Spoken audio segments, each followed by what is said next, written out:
Franchement, merci. Je voulais prendre le temps, avant de démarrer cette vidéo, remercier toutes les personnes qui ont réagi à mes 2 premières vidéos, qui sont vraiment focusées sur mon histoire. Et j'ai vu qu'il y a eu beaucoup de réactions, il y a eu beaucoup de personnes qui ont visionné les vidéos. Ça me fait chaud au cœur. Ouais. Je suis très contente.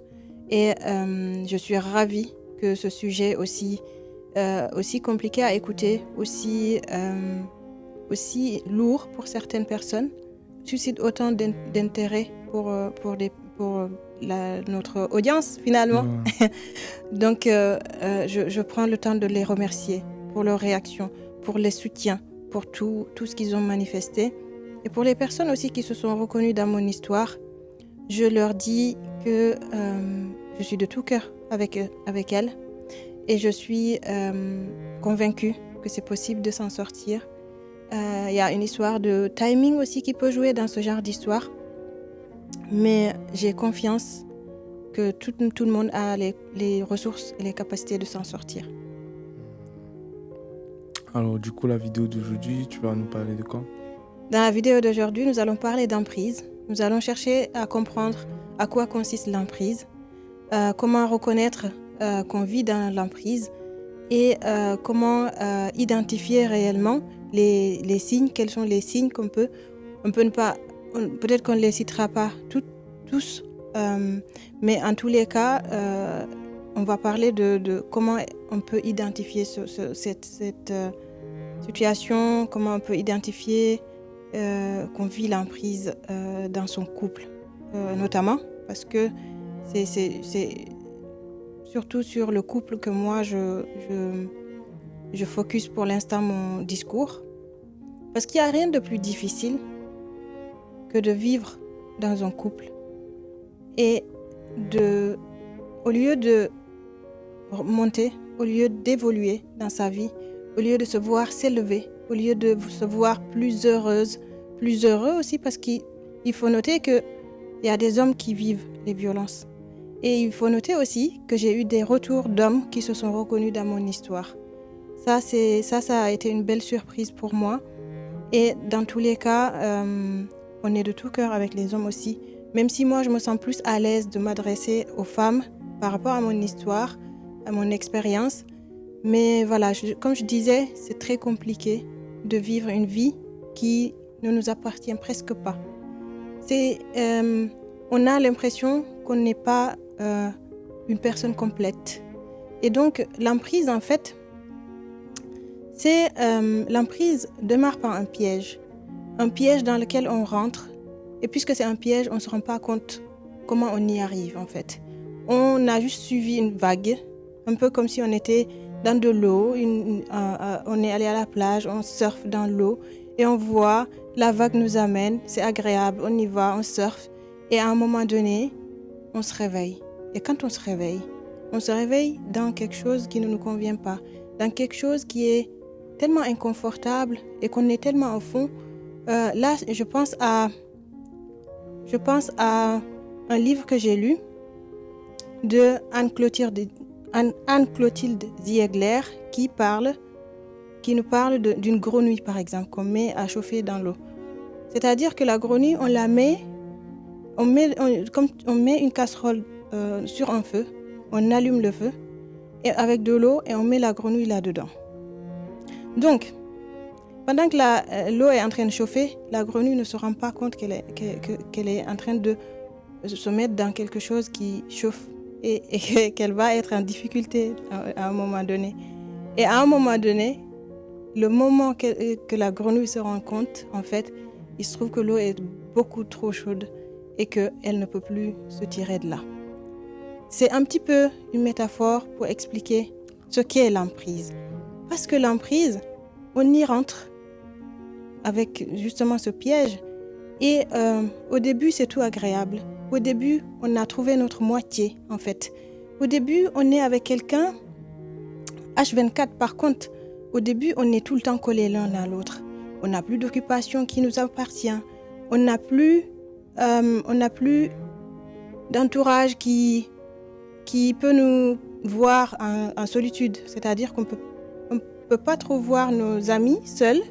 On peut pas trop voir notre famille seule. On peut pas faire des activités seuls. Ça va être de plus en plus fusionnel. L'autre va chercher à fusionner avec nous. L'autre va chercher à réellement être tout le temps collé à nous. Parce que comme si on était vraiment des moitiés et qu'il fallait que les deux s'embriquent pour pouvoir aller fonctionner ensemble. Donc, histoire d'amour, c'est fort. Quand on trouve une personne avec qui on fonctionne super bien, avec qui on se sent vraiment à l'aise, et on se dit, réellement, pour toute ma vie, je me vois avec cette personne. Toute ma vie, je sais que j'ai trouvé vraiment mon âme sœur. C'est très agréable de pouvoir... Donc là, tu vois, tu peux pas voir l'eau qui est en train de chauffer, l'eau de la grenouille qui est en train de chauffer. Toi, tu surfes sur la vague.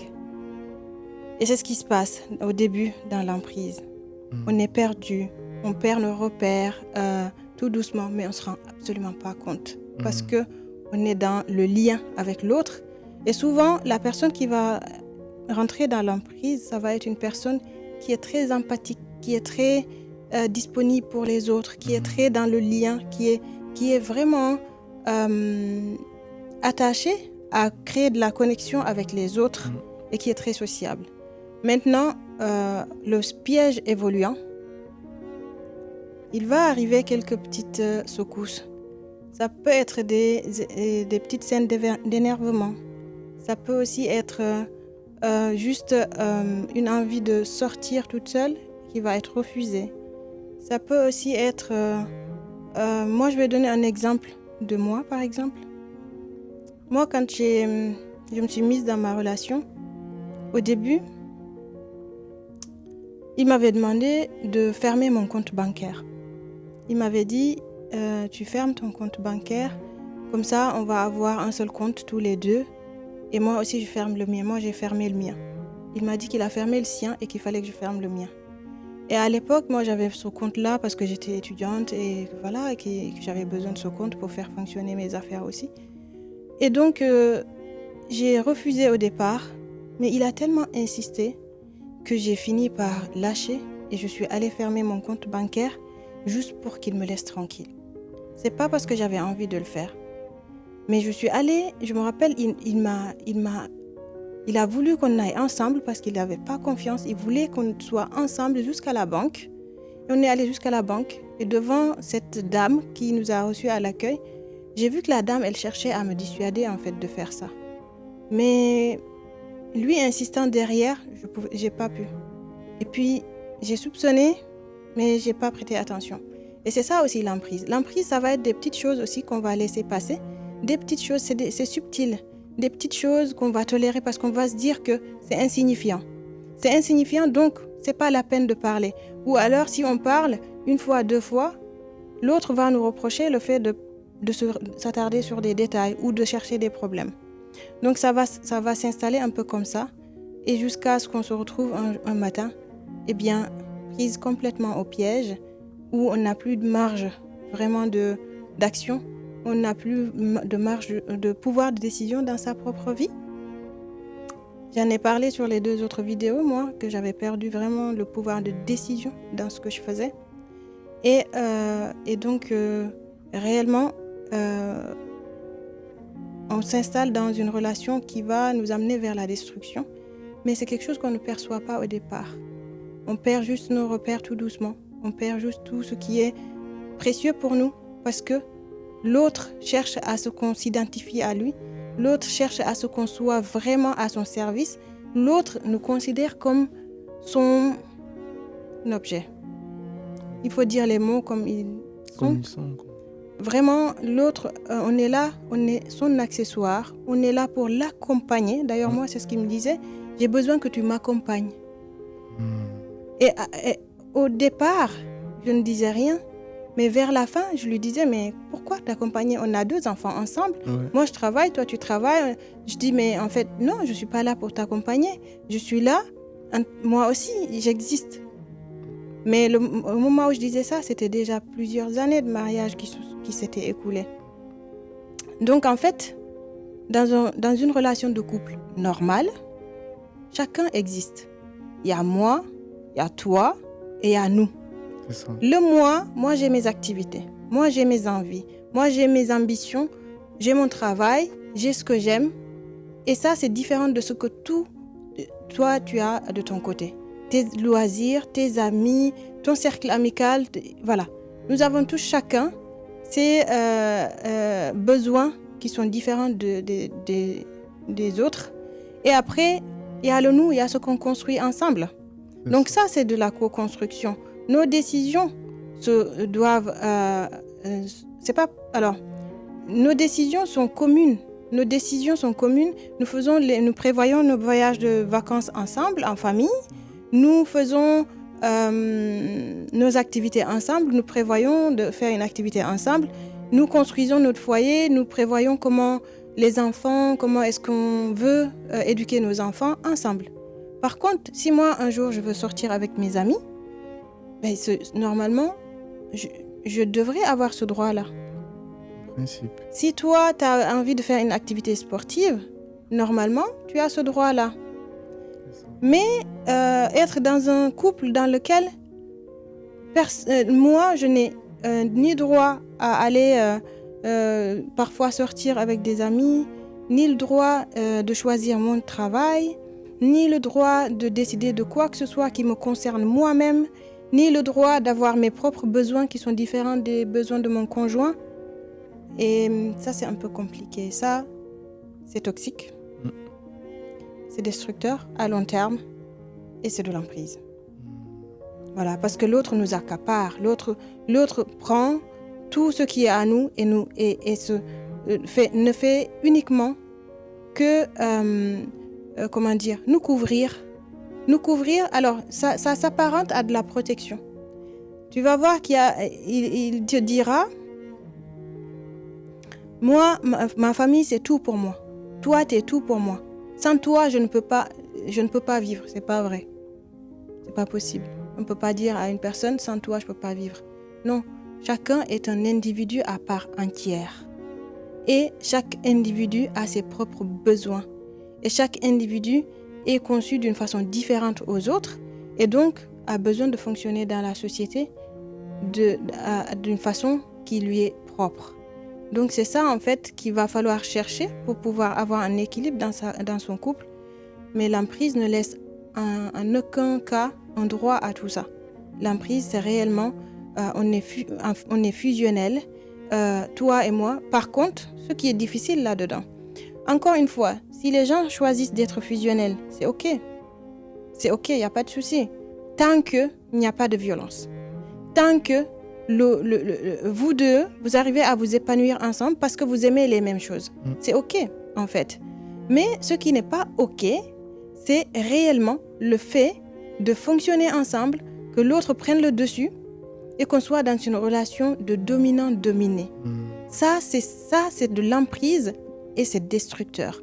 Si vous fonctionnez ensemble, si vous vous aimez bien, si vous appréciez les mêmes choses et vous arrivez à faire les choses ensemble, c'est OK. Vous êtes fusionnel, c'est vous qui avez choisi ça, mais le fait de rester dans « moi, je te domine, je t'écrase, je choisis tout pour toi, je fais les choses, tu fais les choses en fonction de moi, et quand on a les enfants, je te rabaisse, je trouve pas que tu sois tant que ça une bonne mère, je juge ce que tu fais, je ne t'encourage pas, je te soutiens pas, et je suis juste uniquement avec toi. De temps en temps, j'ai envie de vider ma colère, je la vide sur toi. C'est hyper destructeur. La personne qui est dans un couple comme ça, tu peux pas bien finir.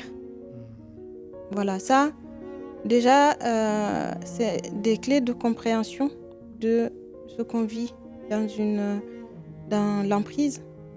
Et par contre, c'est possible de s'en sortir. C'est possible de s'en sortir. Moi, j'ai écrit mon livre, justement. Dans ce livre, j'ai pris le temps d'abord de décider d'écrire ce livre. Parce que, comme on l'a vu au niveau de mes premières vidéos, j'ai parlé de mon histoire. C'est quelque chose d'intime. C'est vraiment Il y en a qui disent, tu mets toute ta vie dehors. Oui, en fait, peut-être. Mais je ne l'ai pas fait pour rien. Je veux que ça serve. Je veux que ça serve d'autres personnes. Moi, quand j'étais dans cette situation, de tout ce que j'ai raconté là-dedans, j'aurais aimé voir une personne qui... Ouais, mets le Dis-moi. livre à ce niveau. À Ouais. ce niveau, comme Ouais, ça? comme ça, ouais, exactement. Voilà. Donc en fait, ce que je raconte, ce que je dis là, tout ce que j'ai raconté dans le livre, j'aurais aimé qu'à un moment donné, avoir les informations qui sont là-dedans. Entendre quelqu'un me dire, moi j'ai vécu ça de telle manière et je m'en suis sortie de telle manière. Tu vois? Par exemple, je pense aux vidéos qu'on a faites. J'ai vu des personnes qui ont écrit des commentaires. D'ailleurs, merci pour les commentaires. Merci d'avoir pris le temps de commenter. N'hésitez pas. Parce que aussi, c'est un lieu d'échange où on va s'inspirer les unes aux autres et les uns aux autres. N'hésitez pas à vous abonner pour avoir aussi les prochaines vidéos parce qu'on compte travailler vraiment là-dessus pour servir toute la population qui va être avec nous. Mais réellement, j'ai vu des personnes qui se sont identifiées à moi. Moi, c'est ce que j'aurais voulu avoir, en fait, quand j'étais dans cette situation. J'aurais voulu voir qu'il y a des personnes qui vivent ça et que je ne suis pas seule déjà. Ça m'aurait permis de ne pas me sentir toute seule, mais aussi, en fait, quand on vit sous emprise, en fait, on a un seul son de cloche. Pourquoi? Parce qu'en fait, dès le début, l'autre nous éloigne de nos proches, de nos amis, de tout ce qui peut nous éloigner.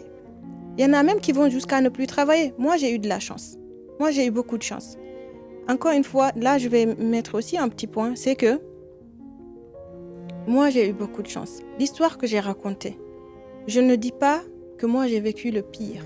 Je suis sûre qu'il y a des gens qui ont vécu pire que moi. Mais moi, j'ai pris la parole. Je prends la parole pour parler. Peut-être que ça peut encourager d'autres à parler. Peut-être que ça peut participer à éveiller une conscience collective. C'est ça mon but. Mon but, c'est que tout le monde arrive à recevoir le message et se positionner en se disant « Ok, réellement les choses se passent comme ça. Et moi, en tant qu'être humain de cette société, comment je peux contribuer à ça ?» Et il y a beaucoup de gens qui ont acheté mon livre pour soutenir. C'est réellement une façon aussi de soutenir. Il y a beaucoup de gens qui partagent les vidéos. Il y a beaucoup de gens qui participent à relayer l'information. C'est une bonne façon déjà d'aider les gens à recevoir les informations. Donc, merci pour ça. Et donc, comme je te disais, Fanel, ce livre, j'ai vraiment mis mon parcours. J'ai vraiment pris le temps. Le fait de décider de l'écrire, c'était pas une décision facile parce que j'ai des enfants, parce que aussi je suis une personne très pudique et c'est mon histoire. C'est quelque chose de précieux quand même. On n'a pas deux histoires, quoi. Voilà. Et donc j'ai décidé de partager ça pour que d'autres personnes qui sont dans la situation dans laquelle j'étais il y a quelques années arrivent à s'en servir et arrivent à en tout cas j'ai mis les clés de comment faire pour s'en sortir. D'abord, comment comprendre. Le titre, c'est Battante, libère-toi. Mais le sous-titre, c'est Comprendre l'emprise et les violences conjugales pour en sortir. Parce que pour moi, il y a deux éléments qui sont vraiment essentiels. Même l'élément essentiel, c'est comprendre. J'ai mis beaucoup de temps pour comprendre. Tu vois, comprendre que tu es dans l'emprise, en fait. Comprendre en fait que ce qu'on est en train de vivre, ce n'est pas de l'amour, c'est de l'emprise. En fait, moi, j'ai vécu les violences pendant plus de 10 ans. Je me suis séparée en 2021. Et j'ai continué à subir les violences, du harcèlement, les coups de fil, des hurlements. Alors là, tu vois, quand je te parle, j'ai encore des images qui me reviennent, tu vois. Le jour où je me suis rendu compte, c'était en 2023. De 2021 à 2023, j'étais en train de lutter pour mon divorce. Ça allait, parce que j'étais séparée et c'est vraiment que parfois quand je recevais les chocs que c'était vraiment difficile. Mais en fait, ce qui s'est passé, c'est que c'est à un moment donné, je vais tomber sur le livre de Anne-Clotilde Ziegler, qui est Pourquoi suis-je restée? Ça, c'est son livre. Quand je suis tombée sur ce livre en le lisant, je l'ai lu une fois, j'ai dit non. Je suis restée dans le déni. Et ça aussi, c'est une caractéristique. C'est qu'en fait, quand on vit des violences et on n'en sort pas, parce qu'on est isolé de tout et de tout le monde, on perd nos moyens d'action. En fait, on finit par se conformer à ça, on finit par se résigner et le déni est en ce moment-là le seul outil pour s'en sortir, en fait. On reste dans le déni. Parce que aussi, il y a beaucoup les chocs qu'on reçoit avec les violences qui se produisent, ça fait parfois j'en avais parlé de la sidération. La sidération, c'est quand tu reçois un choc et hop, tout est coupé. Le système ne fonctionne plus, tu ne ressens plus tes émotions, tu es détaché comme si ce n'est pas toi qui vivais la situation. Donc ça fait qu'à un moment donné, on finit par oublier ce qu'on vit. Moi, le fait d'écrire le livre aussi m'a permis de remettre mon puzzle au complet, parce qu'il y a des choses que j'avais oubliées. Donc, comme ce que je te disais, je suis sortie de là parce que j'avais peur de mourir en 2021. Et par contre, c'est uniquement en 2023, après avoir lu ce livre, je l'ai lu en papier, j'ai dit non. Je suis allée je l'ai pris sur le livre de Anne-Clotilde Ziegler. Quand j'ai lu le livre qu'elle a écrit, donc qui est Pourquoi suis-je restée. Quand je l'ai lu, je suis restée sur le déni et après je l'ai écouté aussi en audio dans ma voiture, partout où j'allais, j'écoutais ce livre. Je l'ai écouté en boucle. Là, à force d'écouter, j'ai fini par comprendre comment j'ai fini par comprendre comment ça fonctionne, tu vois. Et le fait de comprendre là, j'ai juste compris, j'ai mis comment dire. Alors, j'ai compris ce qu'elle a raconté, mais j'ai refusé de l'accepter dans ma situation. Je sais pas si c'est clair. J'ai refusé que ce soit ça. J'ai dit non, c'est pas possible. J'ai dit non, c'est pas possible. Donc ça, le c'est déni. pas ce que je vis, quoi. Voilà, j'ai dit non, j'ai dit non, c'est pas ça. Par contre, à force de l'écouter, à force de lire, j'ai fini par tellement avoir en tête les informations que au cours d'une conversation téléphonique où je vais me faire hurler dessus, je vais appliquer ce qu'elle a dit dans son livre et je vais avoir exactement la compréhension de ce qui va... Alors, c'est quoi? Elle nous dit en fait, l'autre va nous reprocher des choses qu'on est. Parce qu'en fait, une personne qui rentre sous emprise dans le couple, c'est souvent, il va te choisir parce qu'il sait que tu es une personne, tu as des valeurs et tu as des convictions et que s'il t'amène à t'engager sur des choses, tu ne vas pas revenir sur ton engagement. Pas facilement en tout cas. Et moi, il me tenait pour ça aussi. C'est qu'en fait, moi, au niveau de la religion, je suis quelqu'un de très religieux. Je tiens beaucoup à la religion. Je tiens vraiment à être... Il y a ça. Il y a aussi le fait d'être respectueuse vis-à-vis des autres. Et il y a aussi le fait d'être vraiment, quand tu es avec les gens, d'être correct et juste. Et donc là, dans ce coup de fil, il va me dire, sois juste, sois respectueuse, sois musulmane, sois gentil ou sage. Il va utiliser 3 phrases comme ça. Et moi, je vais me servir de ce que dit Anne-Clotilde Ziegler. Je dis, tu sais que si tu me le dis, c'est que je le suis déjà. Si je ne l'étais pas, tu ne te serais pas mis avec moi. Mais en fait, il savait que ça, j'avais ces valeurs.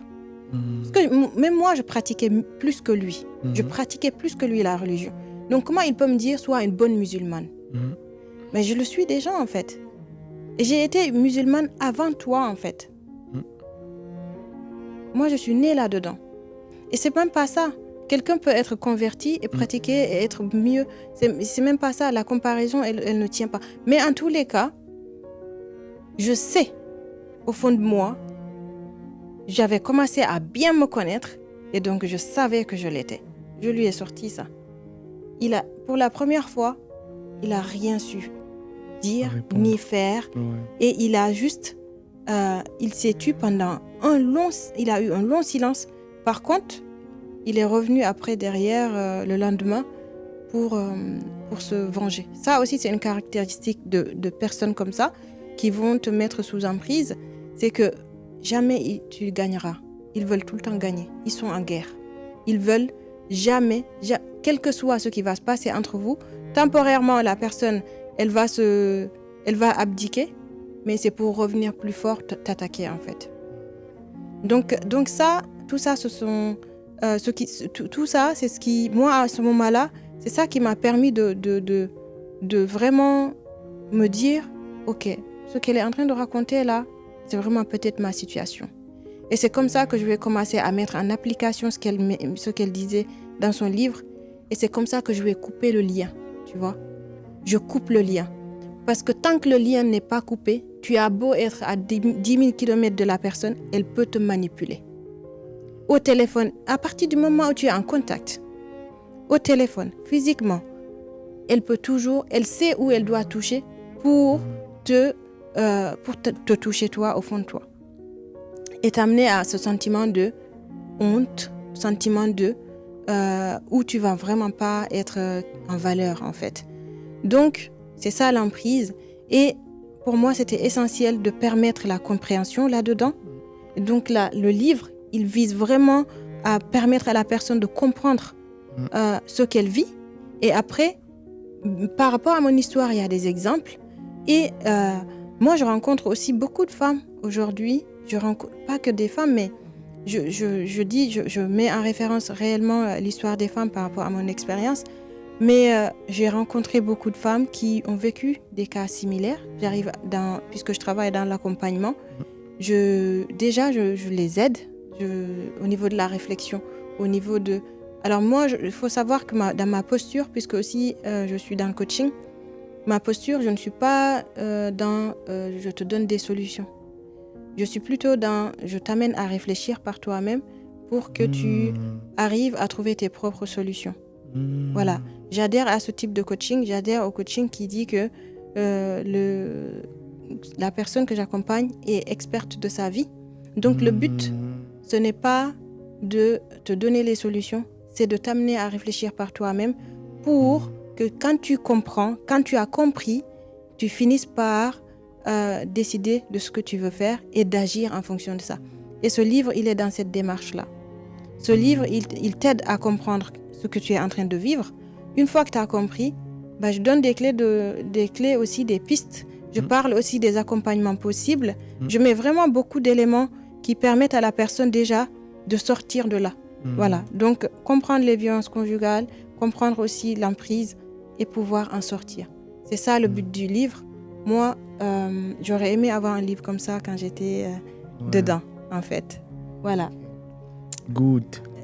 Alors, aujourd'hui, le but de notre vidéo, c'était vraiment d'aider une personne à comprendre dans quoi elle vit, dans quoi elle est en train de se perdre, finalement. Parce que dans l'emprise, on perd totalement son identité, voilà. Et donc, ne plus savoir qui on est, être pris uniquement par un sentiment de peur, avoir peur de l'autre, la crainte. Normalement, on n'a pas à avoir peur de son conjoint. On n'a pas à avoir peur de son conjoint. On est en couple, on est ensemble, on co-construit une famille et un foyer. On peut avoir des désaccords, mais la peur, normalement, elle n'y est pas.